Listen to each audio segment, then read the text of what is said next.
Old lady, you missed a spot. The voice, sharp and laced with the casual arrogance of youth, cut through the rhythmic clang of iron weights and the thumping bass of the gym's sound system.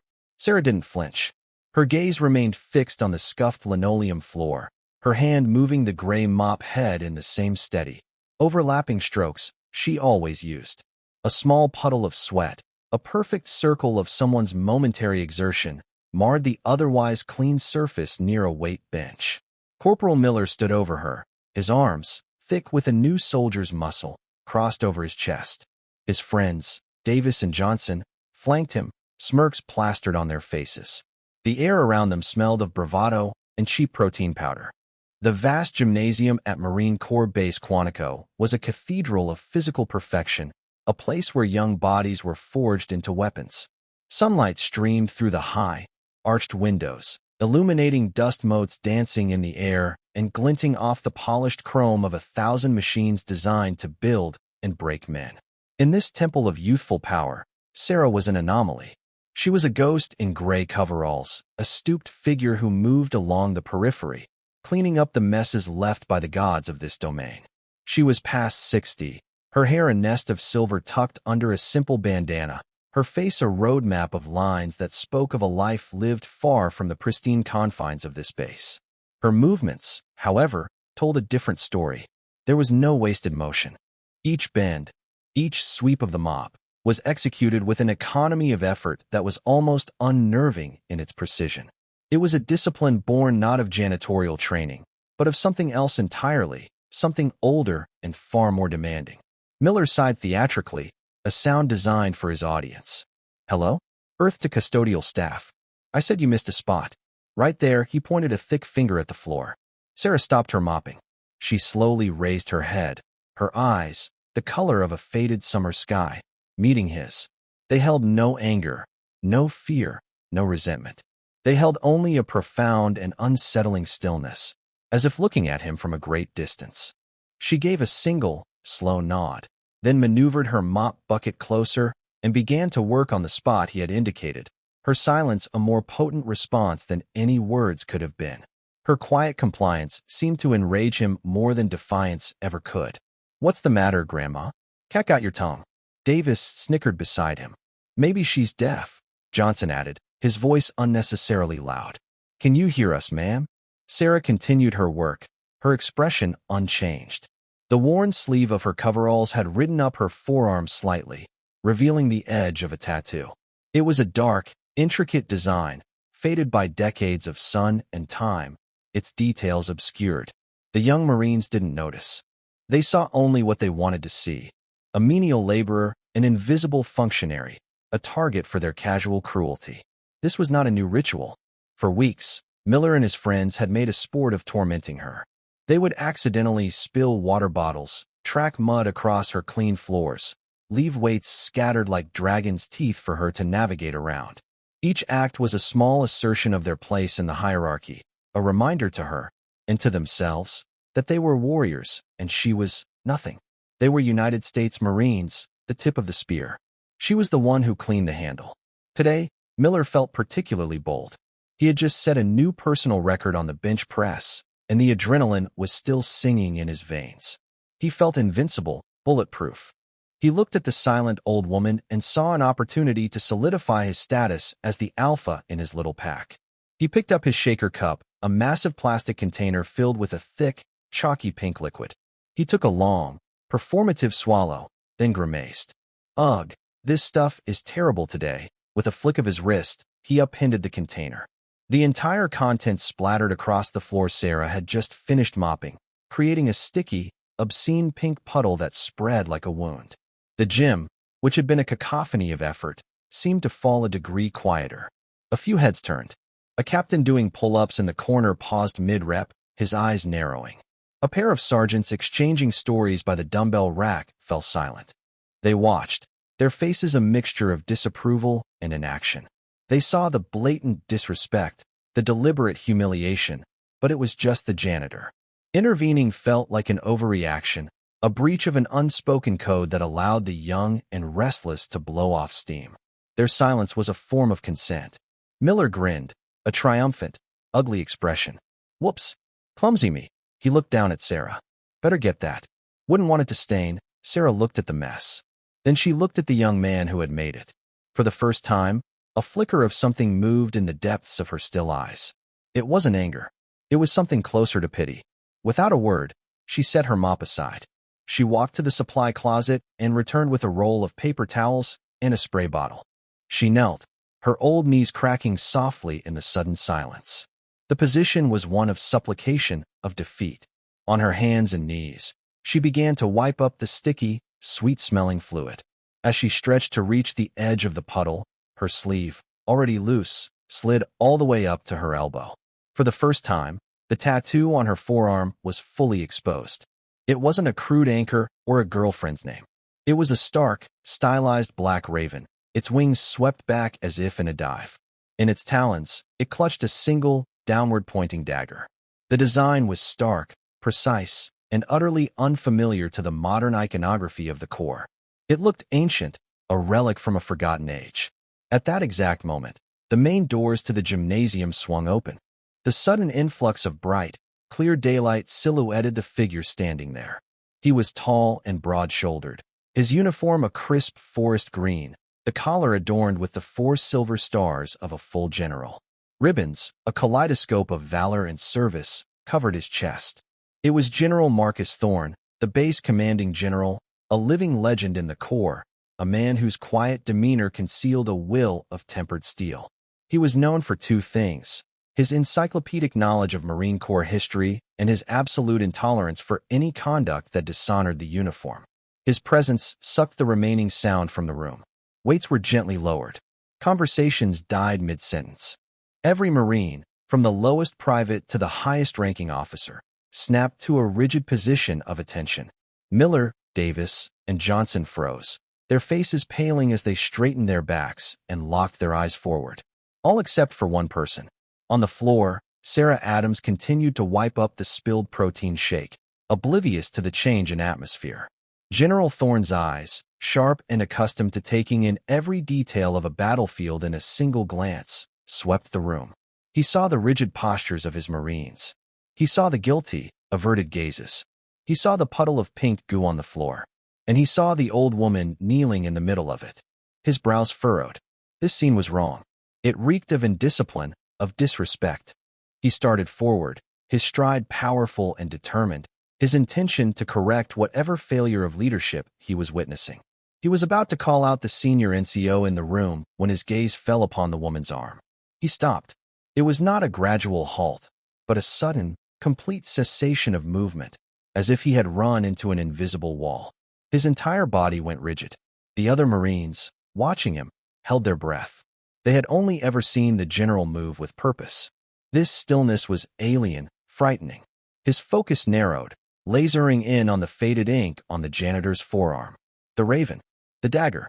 A jolt went through him, a shock of recognition so profound it was almost physical. His face, a mask of command chiseled from years of hard decisions, slackened in disbelief.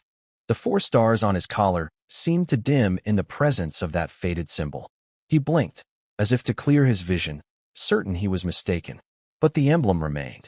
Stark, unyielding, a ghost from a history written in blood and secrecy. He knew that symbol. He had only seen it once before, in a dusty, classified file 30 years ago when he was a young intelligence officer at the Pentagon. A file so restricted he had to read it in a locked, windowless room and was forbidden from ever speaking of its contents. Unit 734. The Night Ravens. A name that didn't officially exist. A unit that had never been. The general began to walk forward again, but his pace was different. It was no longer the stride of a commander approaching a problem. It was the slow, reverent walk of a pilgrim approaching a sacred shrine. He ignored the petrified Corporal Miller. He ignored the entire gym full of silent, staring Marines. His world had shrunk to the space occupied by the kneeling woman and the symbol on her arm. He came to a stop beside her. The scent of industrial cleaner and spilled strawberry shake hung in the air. For a long moment, he simply stood there, looking down at her. The Marines watched, utterly baffled. Their commander, a man who had advised presidents and led armies, was standing stock still, mesmerized by the gym's janitor. Finally, he spoke. His voice, which could thunder across a parade ground and make colonels tremble, was barely a whisper. It was filled with an emotion none of his men had ever heard from him before: awe. "Ma'am." Sarah looked up, her blue eyes clouded with the mild annoyance of someone interrupted at their task. She saw the 4 stars, the ribbons, the imposing figure of the general, and her expression didn't change. She had seen men with far more power than him. "Sir," she said, her own voice quiet, a little hoarse from disuse. The general crouched down, not a shallow bend from the waist, but a full, deliberate kneel, placing his perfectly creased trousers onto the grimy, sticky floor. The collective gasp from the assembled Marines was sharp and audible. A 4-star general was kneeling before a janitor, in a puddle of spilled protein shake. The universe had been turned on its head. He pointed a trembling finger toward her arm. "That emblem," he said, his voice thick with emotion. "That is not possible. Unit 734, the Night Ravens." He said the name as if it were a prayer, a forbidden word.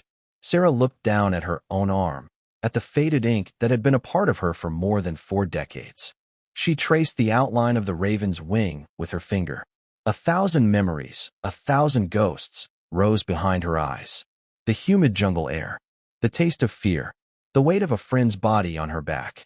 She looked back at the general, and for the first time, the veil of quiet anonymity lifted from her face. He saw it then, not the janitor. He saw the warrior beneath. "It's been a long time, General," she said softly. "A very long time." General Thorne slowly rose to his feet, a storm gathering in his eyes. He turned to face the room of stunned Marines. His posture radiated an authority that seemed to draw all the oxygen from the air. When he spoke again, his voice was no longer a whisper. It was the crack of doom. "Attention," he roared. The word was a physical force, striking every man in the room. "All of you, listen and learn. You think you know what a Marine is? You think because you can run 3 miles and lift heavy things that you understand the soul of our Corps." His eyes swept over them, a furnace of righteous fury. He looked at Miller, whose face was now the color of ash. "You, Corporal, you think this uniform gives you the right to disrespect your elders? To humiliate someone who serves this base, who serves you?" He didn't wait for an answer. He turned his body slightly, gesturing toward Sarah, who was slowly getting to her feet, a bewildered look on her face. "You are not in the presence of a janitor. You are in the presence of living history. You are standing on hallowed ground." He took a deep breath, his voice dropping slightly, taking on the cadence of a historian, a storyteller. "There are some units, some operations, that you will never read about in your history books. They are buried in classified archives, their stories known only to a handful of men and women sworn to secrecy. Because the missions they undertook were so dangerous, so vital, that their very existence had to be denied." He paused, letting the weight of his words sink in. The silence in the gym was absolute, broken only by the hum of the ventilation system. In the early days of a conflict we no longer speak of, there was a unit designated 734. We called them the Night Ravens. They were ghosts. They went where no one else could go. They did what no one else could do. They were tasked with the impossible, and they delivered miracles. The general's eyes seemed to look past the walls of the gym, into the past. There was an operation. Codename, Serpent's Tooth. A forward air controller and 2 pilots had been shot down deep in hostile territory. They were captured, held in a fortified camp, and scheduled for public execution. A conventional rescue was impossible. The losses would have been catastrophic. So, they sent the Ravens. He looked directly at Sarah. They sent a 6-person team. 6 of the finest operators this world has ever produced. They were inserted 50 miles from the target. The mission went wrong from the start. They were ambushed. For members of the team were lost in the initial firefight. The air grew thick with the gravity of his words. The 2 remaining operators, wounded and out of contact, pressed the attack. They infiltrated a camp holding over 200 enemy soldiers. They neutralized the guards, liberated the 3 prisoners, and began the long walk home. He stopped, his throat working. He was no longer a general addressing his troops. He was a man humbled by a story of impossible courage. On the exfil, they were hunted. The 2nd operator was critically wounded.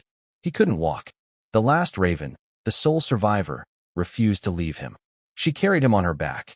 She carried him, and she guided the 3 pilots, evading enemy patrols for 2 days and 2 nights through dense jungle. She got them all to the extraction point. All of them. The general's gaze fell upon Corporal Miller, and it was with such intensity that the young man physically flinched. For this action, this single operator, this sole survivor, was awarded the Navy Cross. It was presented in a secret ceremony at the Pentagon. Her name was scrubbed from every official record to protect her from reprisal. Her heroism was buried under layers of classification, a sacrifice she made on top of all the others. He raised his arm and pointed, his fingers shaking not with age, but with overwhelming emotion. He was pointing at Sarah Adams. Marines, you are looking at the sole survivor of Operation Serpent's Tooth. This is Gunnery Sergeant Sarah Adams, United States Marine Corps, retired. The woman you have been mocking, the woman you just deliberately humiliated by pouring your drink on the floor, is a recipient of the Navy Cross. She is a hero of a stature that you boys can't even begin to comprehend. The revelation detonated in the silent room. It was not a sound, but a seismic shockwave of understanding that ripped through every person present. The world had not just been turned upside down, it had been remade. The stooped, silent janitor was a giant. The arrogant, muscle-bound corporal was a child throwing a tantrum at her feet. Miller's face crumpled. The blood drained from it, leaving a waxy, horrified pallor. His mouth opened, but no sound came out. His eyes, wide with terror and shame, were locked on Sarah. He wasn't just seeing a decorated hero. He was seeing the full, crushing weight of his own dishonor. He saw his smirks, his taunts, his casual cruelty, all reflected back at him in the light of her hidden glory. It was a judgment more profound than any court-martial.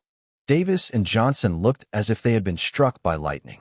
Their bodies were rigid with attention, but their faces were masks of pure, unadulterated shame.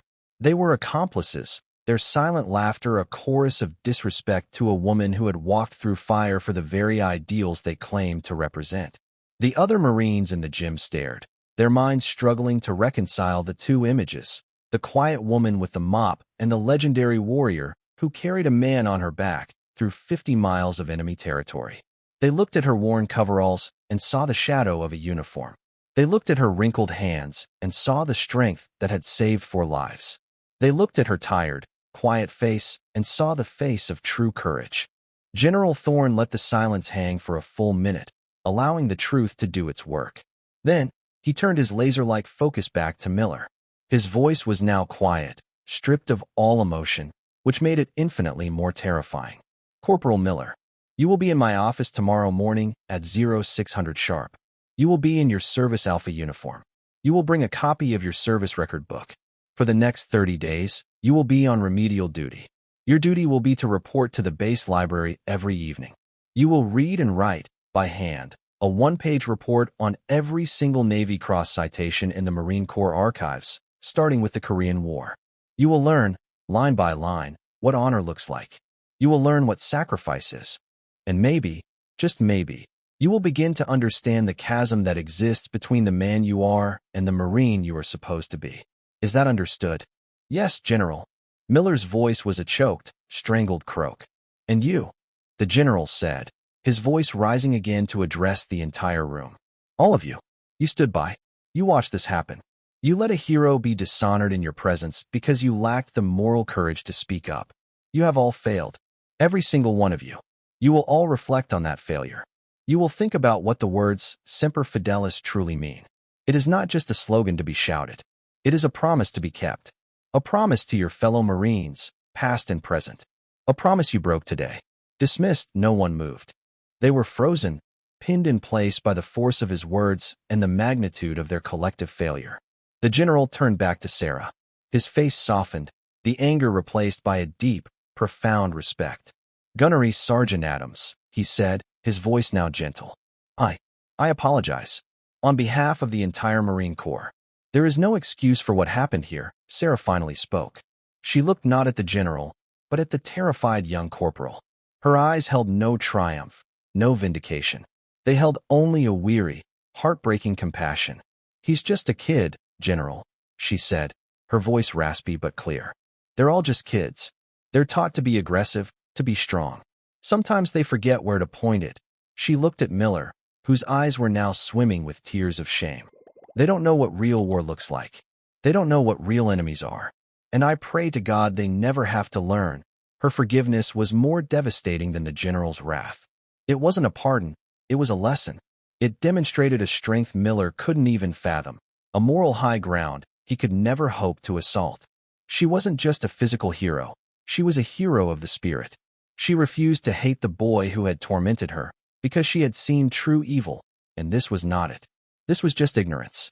This was just youth. The general stared at her, humbled for the second time in 10 minutes. He, a 4-star commander, had been ready to bring down the wrath of God on the young Marine. Sarah Adams, the decorated warrior, chose mercy. He understood then that her greatest battles had not been fought in the jungle.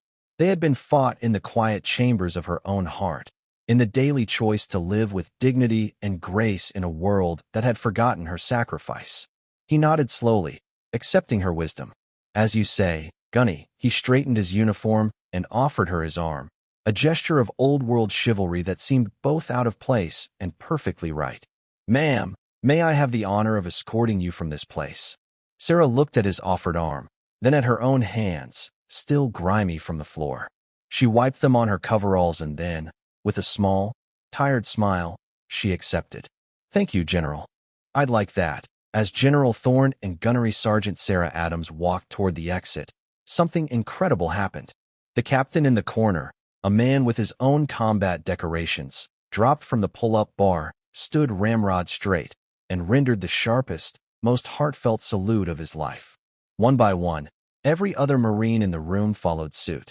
The sound of hands striking brows echoed in the silent gym. They snapped to attention, their bodies rigid, their eyes locked on the small, stooped woman in the janitor's uniform. They were not saluting her rank, which had long since passed into history. They were saluting her spirit. They were saluting her sacrifice. They were saluting the quiet, unassuming greatness that had walked among them, unseen and unappreciated.